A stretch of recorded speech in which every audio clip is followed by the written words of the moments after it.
Hey guys, Joe here doing a follow-up from the previous video on Virginia two-way sanctuaries and the proposed bills that were going up against the Virginia Senate Judiciary Committee.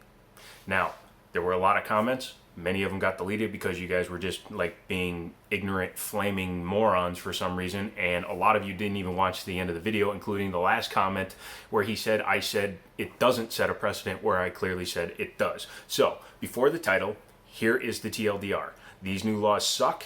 They're going to impede on our Second Amendment rights. I don't agree with them. I think they need to be repealed, and I think they will get repealed if they actually make it through the next step. So let's get into it. For those of you that haven't been following this, Virginia became a majority Democratic state. Used to be Republican, now it's Democratic. And as soon as according to the fearmongers, as soon as the Democratic Party or the Democratic side got into the House and Senate, and they basically have the full majority, including Governor Northam, who is a Democrat, they decided to put all of their eggs into the anti-gun basket.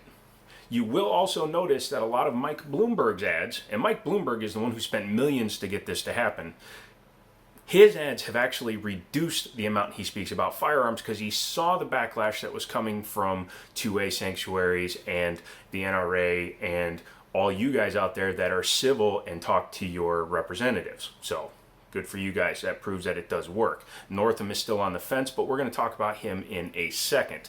Now, the 4 bills that passed through, and they went through pretty quickly, it was actually 10 that were condensed down because some of them were duplicates. Basically, their wording was so vague that they had no chance of passing unless they were like coattailed, basically up the butt of the other bills. But let's talk about them really quick. Number 1, this is right off of the NRA website. So, Bill number 35. Is the one that allows localities to create new gun-free zones in and around public places, which basically means that they can say, at this fairground, you're not allowed to have your firearm.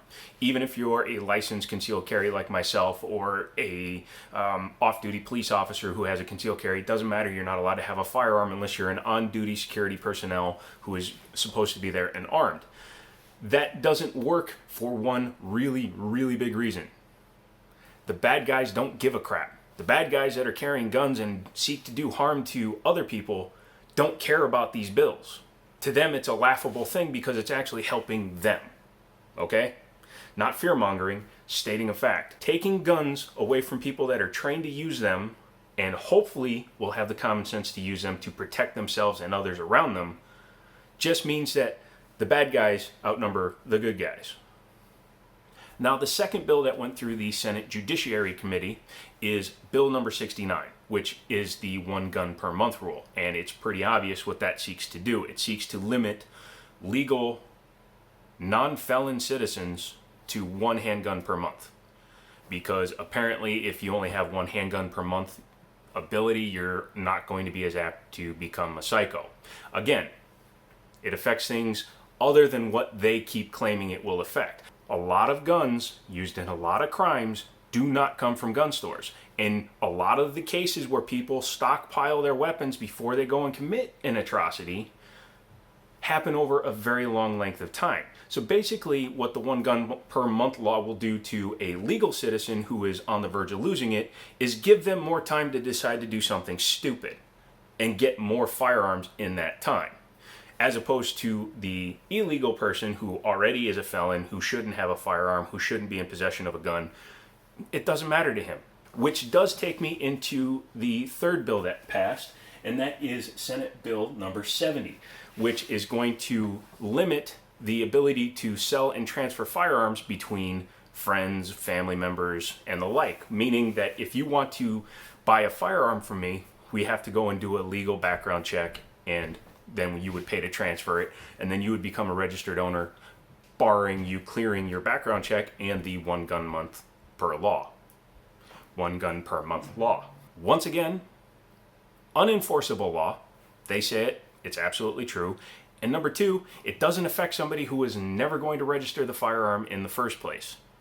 You know how many illegal firearms there are out there and how many that get confiscated off of these felons that get arrested that have multiple bodies because somebody used it in location A to kill somebody And rather than throw it away, they sell it to get a little bit of money back to location B. So some schmuck is out there right now with a gun that probably killed somebody in Texas, in Maryland.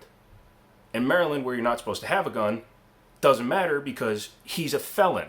He's not supposed to have that gun anyways, but he does. That's stupid. It does nothing to create gun safety. It actually makes it a bigger problem because most people will then go and sell the gun to a store or under the table, which, again, leads to unregistered firearms. Now, the fourth bill that passed is Senate Bill 240, and that bill is the red flag bill, or red flag law. And this is one that I take a lot of umbrage with because I myself have spent time in what I like to call Virginia's wacky hut, but we'll get back to that. In the state of Virginia, they want to have it so that if the authorities feel that you pose a risk to yourself or others, if a perceived risk to yourself or others, that they have the right to remove your firearms from your possession temporarily.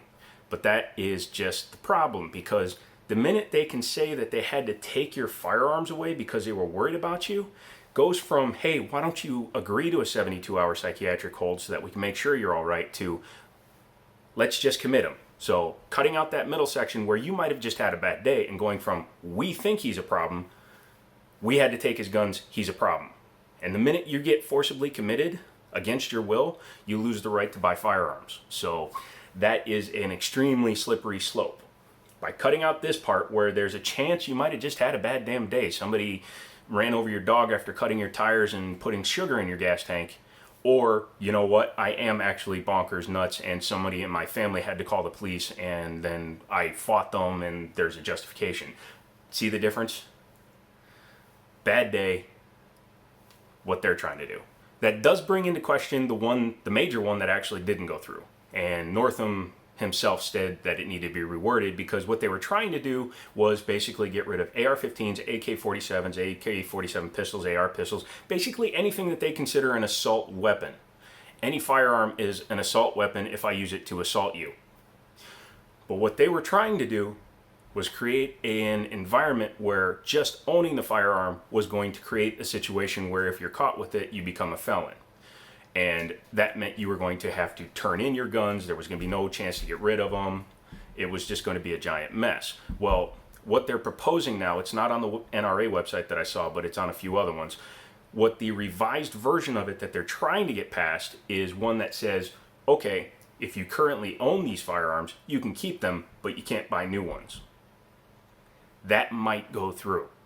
That one has me scared. So my tip to you guys that made it this far is, go out and buy your ARs and AKs right now. You can buy them from my store, libertyarms.us. A little bit of a plug there. Or just make sure you already have them. Because in the new bill proposal that they're going to push through next is you can keep what you have, you just can't buy new ones. And that leaves the question, can you go to West Virginia, buy an AR and bring it back? I'm not sure what the legalities there are going to be. But if you don't have one right now, you need to go buy one right now. I would buy a receiver just so you can build it into either a pistol or a rifle, your choice. Or if you'd just rather have a rifle, buy the rifle. If you just want the pistol, buy the pistol. I intend to buy a couple of receivers just to have them so that I legally own the firearm and I can build them any damn way I want. So that's it. This was a longer video. I do apologize, but there were some actual points to go over. I'm not sorry for calling out the people that are just being idiots and not seeing reason and not talking about this in the correct way, because you morons are the reason why these bills passed. We're going to fight, we're going to fight, we're going to fight. Okay, well, how are you going to fight? We don't know, we're just in a group. So my friend's father was interviewed for a news article in Harrisonburg because he owns one of the only privately owned gun shops down there, and he said it best, and I kind of paraphrased it in the beginning of this. By taking the guns away from the people that can protect others, you're just reinforcing the ability of the bad guys to commit harm and kill people and hurt people and hold people in a tyrannical state, kind of like what's going to happen if the state becomes tyrannical. So get out there. The 20th is the next rally. Come down to Liberty Arms if you're in Virginia, in the Harrisonburg area. We're going to have people in the store this weekend, and I want to see everybody out there. You don't have to buy anything. I just want to see you out there because they're going to have sign-up tables for the rally. But they're going to have representatives there to talk to you and tell you what they're going to try to do, as well as signing petitions and everything that a law-abiding, upstanding person can do. So if that's what you want to be, hit me up in the emails. Look up the store, come on down, buy something. That would be awesome. Buy your ARs. We got some really killer ones, including one I have to do a video on. And yeah, so show your support for your state. Don't fight in a dumb way. Fight in a smart way. Get your reps involved. Get our voices across. And let's defeat these bills the right way. I'll keep you updated after the next one. And until then, I guess I'll just talk to you later.